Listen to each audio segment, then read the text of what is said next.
नमस्कार, मैं हूं राज और आप देख रहे हैं प्योर पॉलिटिक्स। बिहार में अभी चुनाव होने में तो वक्त है, लेकिन बिहार में जो लोग हैं, अगर आप उनसे बात करते हैं, जो पत्रकार वहां जा रहे हैं उनसे आप बात करते हैं, तो एक बात बहुत स्पष्ट है कि रिजल्ट इसी वक्त से साफ साफ दिखना शुरू हो गया है।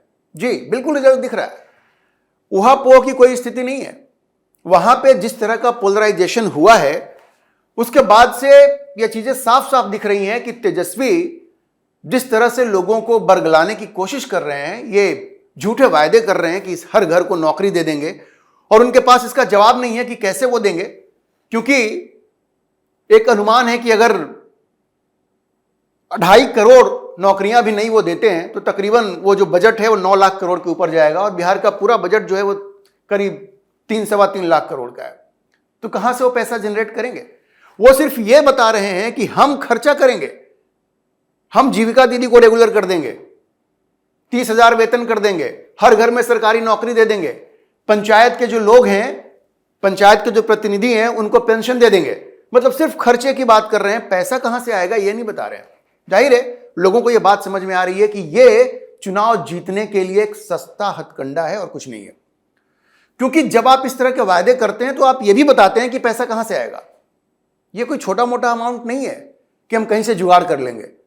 जो राज्य का बजट ही नहीं है, उससे 3 गुना, जितना अभी बजट है उससे 3 गुना ज्यादा आप कह रहे हैं कि हम सरकारी नौकरियों पे खर्च करेंगे सैलरी देने के लिए। कहां से लाएंगे भाई पैसा? तो बिहार में एक माहौल बन रहा है कि तेजस्वी यादव बिल्कुल लोगों को मिसलीड करने की कोशिश कर रहे हैं, उनकी बातों पर कोई भरोसा नहीं कर रहा है।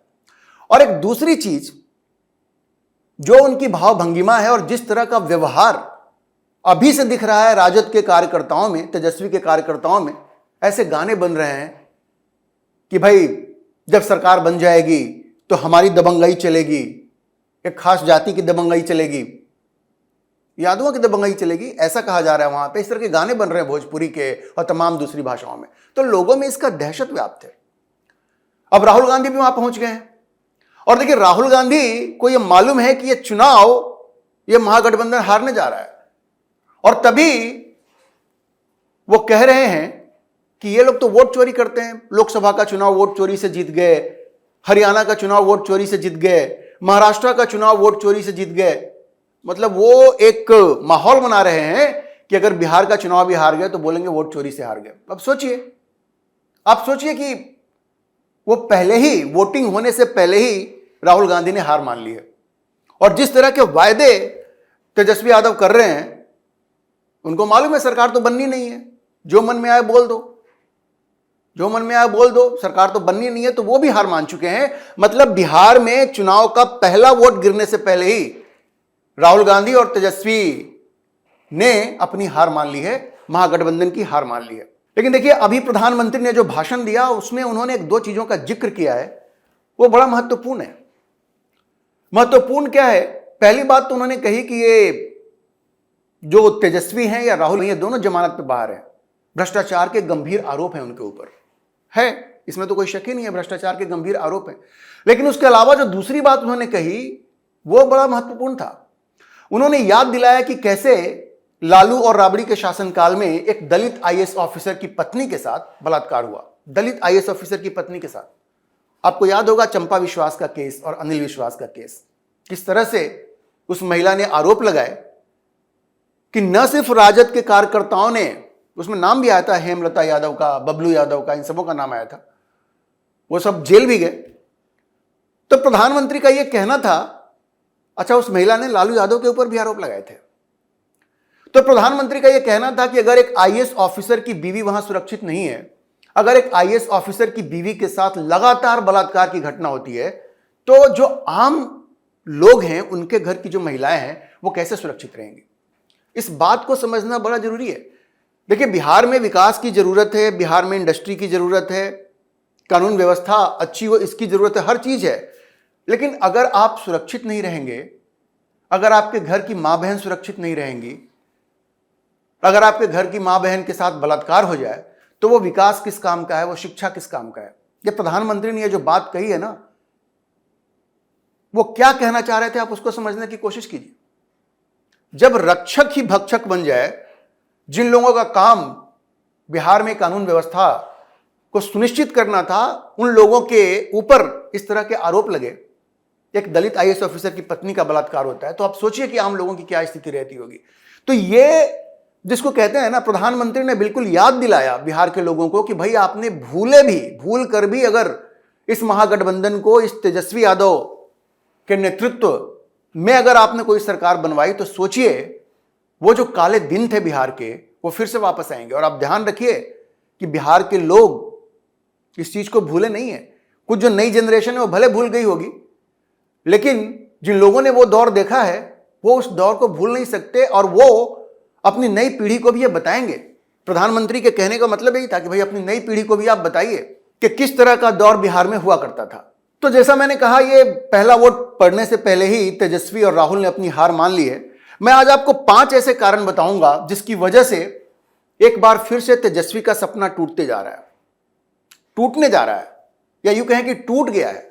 और देखिए, ये चुनाव भी तेजस्वी के लिए डू और डाई वाला है, क्योंकि ये भी उनकी लगातार हार होगी और इसके बाद तेजस्वी के ऊपर बड़े सवाल उठेंगे, क्योंकि पार्टी के अंदर भी असंतोष है। जिस तरह से उन्होंने बाहर से ला करके संजय यादव को थोप दिया है, 2-3 लोग ही आजकल राजद चला रहे हैं, तेजस्वी हैं, संजय यादव हैं, शक्ति यादव हैं, और पार्टी के अंदर बड़ा रोष है।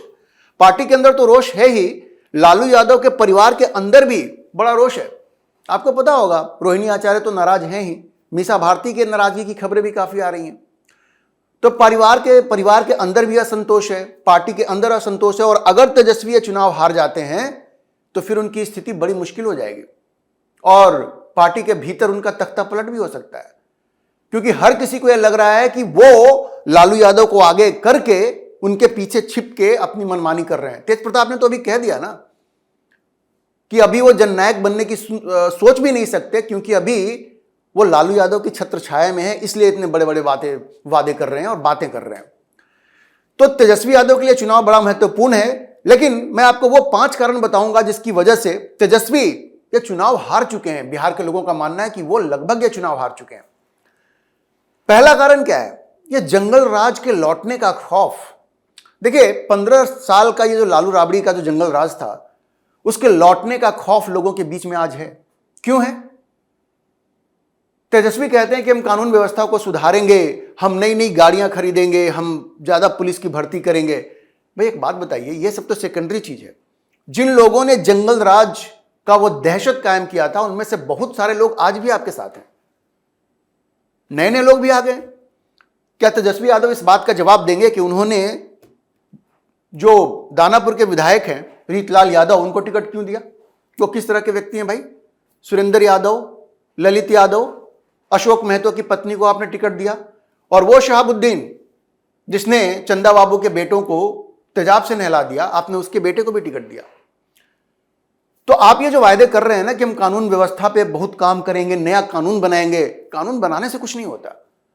जब ये रक्षक भक्षक बन जाए, भाई कानून का दोष थोड़े था। अगर दलित आईएएस ऑफिसर की पत्नी के साथ अगर बलात्कार हुआ था, तो वो आपकी पार्टी के लोग थे ना जिनके ऊपर आरोप लगे, और वैसे ही लोग आज भी आपके आसपास हैं। तो बिहार के लोग इस बात को मानने को तैयार नहीं है कि तेजस्वी यादव बिहार में कानून व्यवस्था की स्थिति को सुधारेंगे, और वो जो खौफनाक दौर था 15 साल का, वो लौट के वापस नहीं आएगा।